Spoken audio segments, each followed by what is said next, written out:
Assalamualaikum warahmatullahi wabarakatuh. Selamat pagi, selamat siang, selamat sore, dan selamat malam, teman-teman. Video kali ini akan melanjutkan seri menyusun proyeksi keuangan. Jadi kita sudah bikin proyek ya. Jadi kita sudah punya. Terakhir kemarin kita bahas di biaya investasi dan biaya penjualan, kemudian biaya marketing udah, biaya umum sudah, biaya overhead sudah, SDM udah, biaya bahan sudah, kemudian ada penjualan juga sudah, gitu ya. Jadi dengan data-data ini, data proyeksi-proyeksi ini, kita sebenarnya sudah bisa buat proyeksi laba rugi, gitu ya. Nah, hari ini makanya di video kali ini kita akan coba bikin proyeksi laba rugi. Oke, langsung aja. Jadi pertama kita add sheet gitu ya. Ini LR, laba rugi. Kemudian kita taruh di depan aja. Nah, kita seperti biasa kita copy header dan header dan lebar kolomnya, gitu ya. Paste di sini, kemudian column width-nya kita ambil juga. Jangan lupa seperti biasa grid line kita hilangin. Ini laba rugi. Nah, laba rugi yang biasa saya pakai formatnya yang pertama tentu adalah penjualan. Setelah penjualan ada HPP atau bisa juga beban jasa kalau produknya itu adalah services, tapi karena ini adalah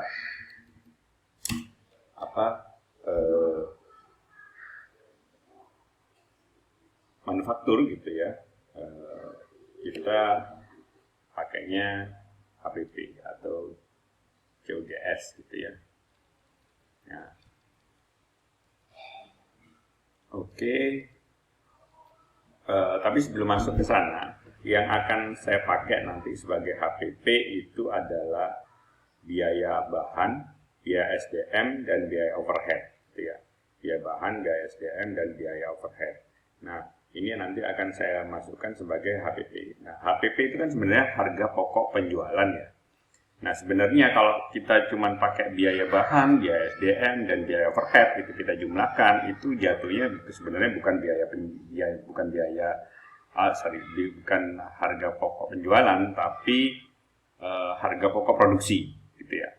Jadi ada bedanya nih. Mungkin teman-teman yang belajar akuntansi atau keuangan sudah paham bedanya antara bahan harga pokok penjualan dan harga pokok produksi. Jadi kalau harga pokok produksi itu ya benar-benar produksi, jadi produksinya berapa pada satu periode itu, misalnya 1 hari, 2 hari, sebulan, 2 bulan, setahun gitu ya, itu berapa. Nah, kalau harga pokok penjualan di situ ada komponen persediaan yang masuk. Jadi kayak gini, jadi teman-teman misalnya sedang punya toko kue lah misalnya gitu ya, kemudian teman-teman produksi gitu ya, produksi kuenya. Nah, itu kan ada bahan tepungnya, bahan telurnya, gula, dan seterusnya. Nah, dalam sehari teman-teman bisa menghasilkan 100 kue misalnya. Nah, 100 kue itu butuh tepung berapa, gula berapa, dan seterusnya, telur berapa, kemudian orang yang kerja digaji sehari itu berapa, itu masuk biaya produksi. Tapi jika teman-teman juga punya persediaan, misalnya di hari kemarin itu masih ada sisa kue, ini kita ngomong kue kering kali ya. Jadi kue keringnya itu masih ada kemarin gitu ya, hari kemarin. Misalnya masih ada 20 pieces gitu ya. Nah, 20 pieces ini kemarin kan harga produksinya juga ada juga gitu. Nah, itu sebagai harga produksi kemarin gitu ya. Cuman harga produksi kemarin itu jadi penjualan gitu ya. Jadi nanti kalau untuk harga pokok penjualan atau HPP di model yang kita bangun ini, kita masih menggunakan harga pokok produksi aja, belum harga pokok penjualan. Nanti kita akan belajar di akhir ini, mungkin di akhir sesi, di akhir apa namanya ya, di akhir seri gitu, kita akan belajar kalau nambahin persediaan gimana. Ini murni masih harga pokok produksi gitu ya. Oke, kita masuk ke HPP. HPP ini dari penjualan HPP, kemudian kita masuk ke tentunya laba kotor, laba atau rugi kotor gitu ya. Biasanya saya format seperti ini, border atas bawah. Oke, laba kotor gitu ya. Kemudian setelah ini baru masuk ada biaya umum, biaya marketing gitu ya, biaya umum dan biaya marketing. Sekarang kita masuk ke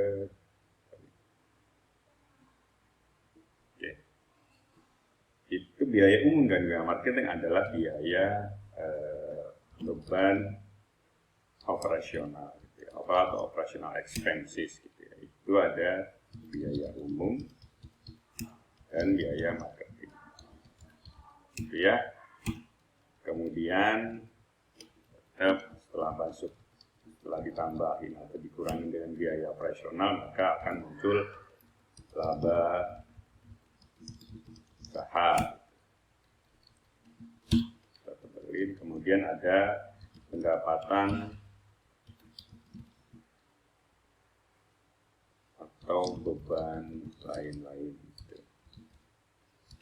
Nah, pendapatan atau beban lain-lain ini adalah pendapatan atau beban yang tidak termasuk dalam kategori ini gitu ya, kategori HPP, biaya umum, biaya marketing. Biasanya pendapatan atau beban lain-lain ini adalah beban atau pendapatan yang tidak berhubungan langsung dengan bidang usaha yang sedang dijalani oleh bisnis ini gitu ya. Misalnya ini kita bikin proyeksi keuangan untuk toko kue gitu. Nah, dia punya pendapatan gitu ya, toko kuenya ini. Misalnya dia investasi di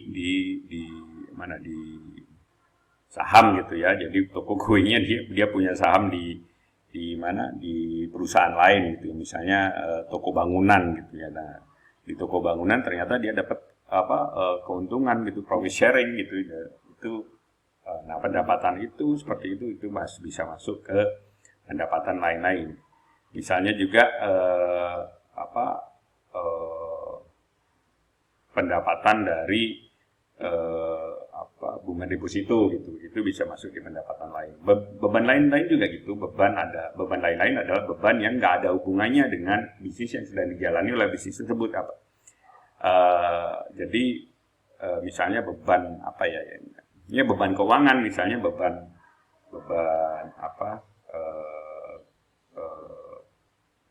bunga gitu ya, beban bunga ketika dia pinjem misalnya toko kue itu dia punya pinjaman di bank gitu, dia ada bunganya. Nah, ini masuk di beban sini gitu, beban keuangan dan beban lain-lain gitu ya. Oke, setelah laba usaha kemudian dikurangi oleh pendapatan dengan lain-lain, itu masuk di laba bersih sebenarnya sebelum pajak, karena kita masih belum memasukkan pajaknya gitu. Nah, baru setelah ini kita masukkan pajak, beban pajak gitu. Setelah itu, setelah dikurangi pajak, maka kita dapat laba bersihnya beneran ya, laba bersih setelah pajak, jadi beneran. Oke. Nah, ini adalah proyeksinya. Biasanya saya langsung aja kita ambil data penjualannya. Data penjualannya adalah diambil di sini ya. Tadi di 2016 ya kita mulainya. Kemudian kita copy ke samping. Kemudian HPP. Nah, HPP ini karena ada 3 biaya bahan, biaya SDM dan biaya overhead, kita hitung di sini aja kali ya, supaya nggak repot.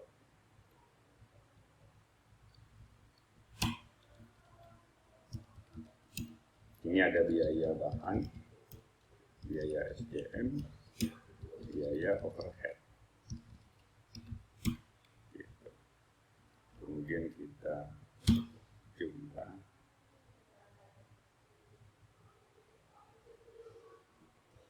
total APB, kita ambil biaya bahan dulu 2016, kemudian biaya SDM,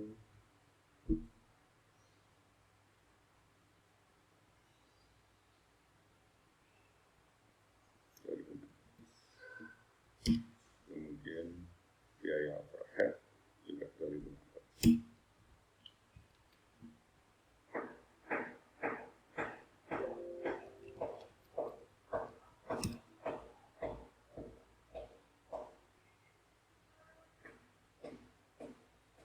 Oke, kita jumlahin.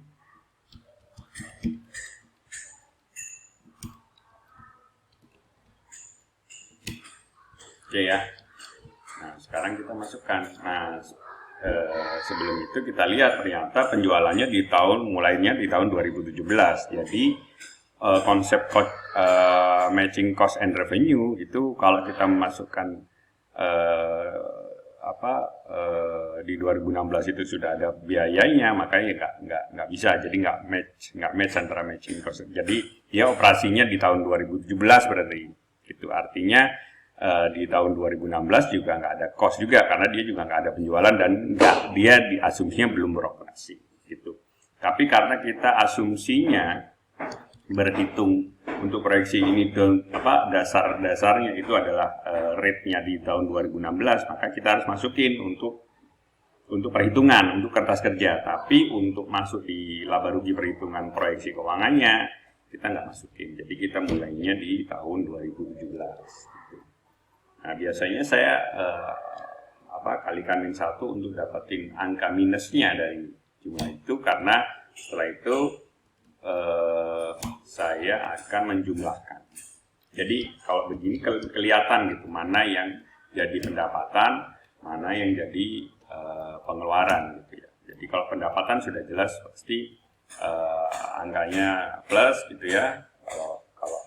Kalau biaya atau pengeluaran itu angkanya minus. Gitu juga dengan biaya umum dan marketing, saya ambil aja langsung karena hanya satu baris gitu ya. Kemudian untuk biaya marketing di 2017 kalikan dengan 1. Oke. Nah, ini jumlah juga sama dengan kita sum dari sini sampai sini dari atau ini itu ya, kurung tutup jumlah. Oke, kita nggak punya pendapatan dan hubungan lain-lain ya, 0. Jadinya kita jumlah sama dengan sum ini kurung tutup sama, kita dapat laba bersih sebelum pajaknya. Nah, beban pajaknya itu kalau nggak salah sekarang masih 22% ya. Masih 22% untuk pajak penghasilan corporate atau perusahaan.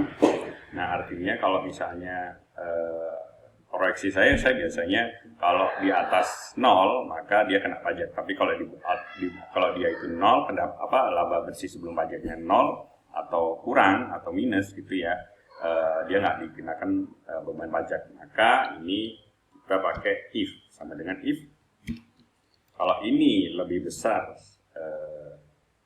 0 atau lebih kecil sama dengan 0 gitu ya, maka 0 pajaknya, nggak bayar pajak. Tapi kalau lebih dari itu maka pajaknya adalah ini laba bersih sebelum pajak dikalikan pajaknya, kita kunci, kemudian kita kalikan min 1.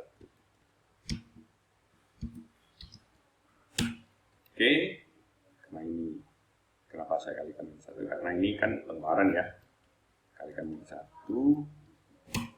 Oke, kemudian kita sama lagi. Ini plus ini. Oke. Nah, teman-teman kita udah dapat hari ini laba rugi, proyeksi laba rugi dari perusahaan minuman kaleng ya, mungkin minuman kaleng atau makanan kaleng gitu. Jadi ini adalah proyeksi laba ruginya.